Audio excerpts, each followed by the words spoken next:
Hey everybody, it's me, Nikki. I'm here going to do my third show, and I thought this time I would talk about Sasquatch. What are they? And everybody has a little bit different opinion. Most of them I find fall into about three different categories. The first one being animal. A lot of people still believe they're animals, and that's kind of where I fall into. That could change if I have an experience later. But for now, I don't think they can be domesticated. And I think they're doing fine all by themselves right now. They don't need us to interfere. Um, we need to learn about them, but I don't think we need to round them up in any way and put them into different areas. I think they're just fine. I mean, they're so elusive. We can't. We're trying to study them, but it's not enough. Until we get a good researcher out there who is given some type of biopsy darts or something like that, so we can get some good DNA. It's still going to be out there, whether it's real or not. Um, Sadly, though, individuals who believe they're animals also, a lot of them believe in killing them. And I'm a no-kill. So it's really disheartening when you try to have a conversation with people, and the minute you say you believe they're animals, they automatically put you into that kill, section. And I'm not. I don't want to kill them. I don't want anybody to kill them.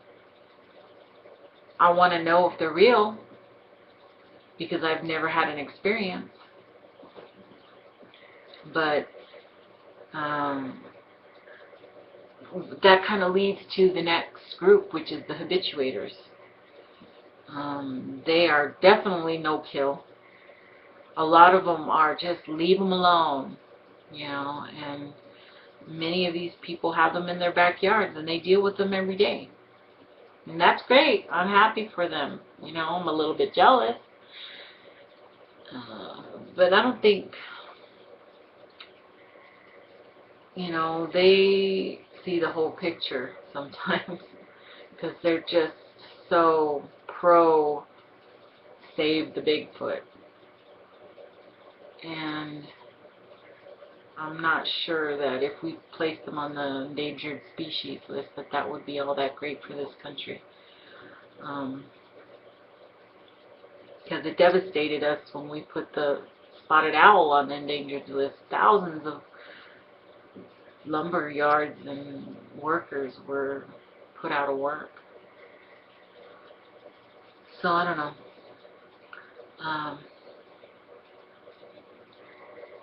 The next group would be spirit. A lot of people, which usually include the Native Americans, believe that Bigfoot, Sasquatch, is a type of spirit or being, out there. And I can completely understand that way of thinking because of the way they're brought up. When you hear the elders talk their stories, you can tell that that story came from that grandmother that gave it to her from the other grandmother and the next grandmother. It's just this chain, this strong history that's passed along verbally. And a lot of people don't understand that. They think, well, where's the book? Where can I go get the book and learn about this? But they don't do that. A lot of the traditional Native Americans who have the stories, they don't write books or do blogs, or they are very to themselves. They don't take really well with outsiders, and it's really hard to get their confidence. And I know that. I worked on a reservation one summer through my internship, And I worked with the Hopi, the Navajo, and the Apache in Arizona. And it was one of the greatest experiences I've ever had.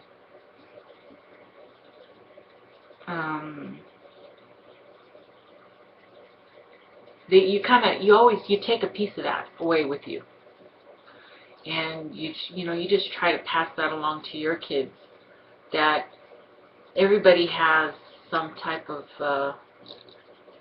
background or tradition, and you need to keep it up, and you need to do it just like what my mom's taught me. I try to teach my children. So it's really hard to try to get these stories from them. There's several researchers out there who are in that group, and little by little they learn more, and they are able to interview more because they put themselves out there, like J.C. Johnson or Mark Bada. I know he has some connections. And you just learn. You got to learn, and you got to keep an open mind, and you have to let people have their own opinions. Don't shoot anybody down so fast. We are all on the same playing field right now. That could all change the minute a Bigfoot is found dead in the woods, or hopefully not shot, but we have a body. That'll change, some of that. But the way that Native Americans hold the Bigfoot in their history, all the Native Americans have. If you look at the Lakota, the Dakota, the Navajo, the Apache, they all have names for these creatures. And I don't think they have spirit names and they have real names, but these are real names they've given these creatures, which makes me believe that they're real. I have accumulated like 250 names for Bigfoot Sasquatch. That's including worldwide. And my goal is that I want to get these and find their point of origin and a little bit of history on each of them. Maybe make it into a book or something, but we'll see about that. It's a lot of information, and researching the Native American names is going to be a little bit harder. They truly believe that Bigfoot or Sasquatch is a being that walks on the border of being a human and being a spirit. They border that line of,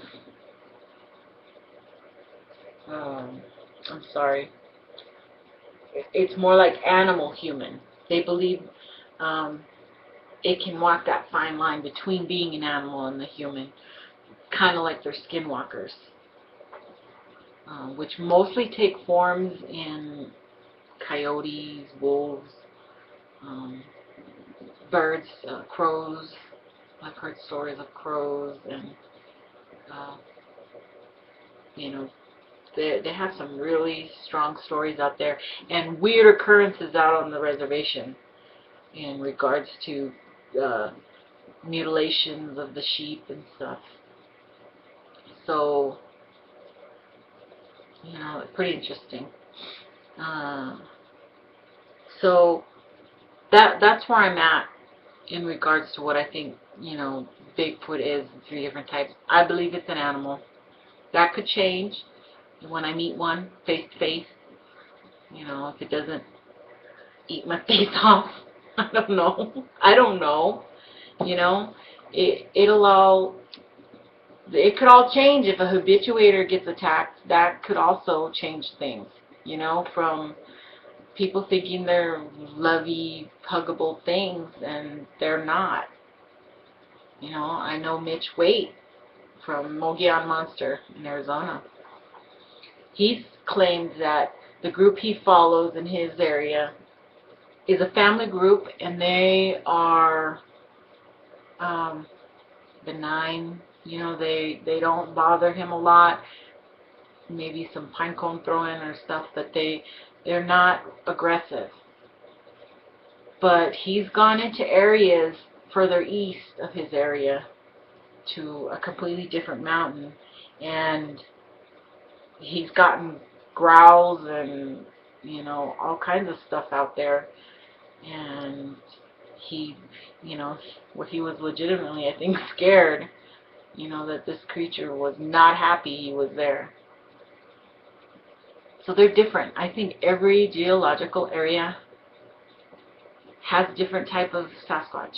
From Florida to North Pacific, I think they're all a little bit different. They've all changed to fit, you know, the weather, the terrain. So, you know, who's to say? They probably all do have a little bit of different attitude as well.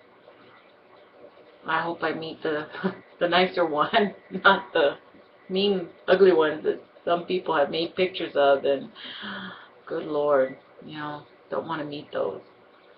So let me know what you guys think. What do you think they are? Why? It's okay. You can have that opinion. And let me know what you want me to talk about next.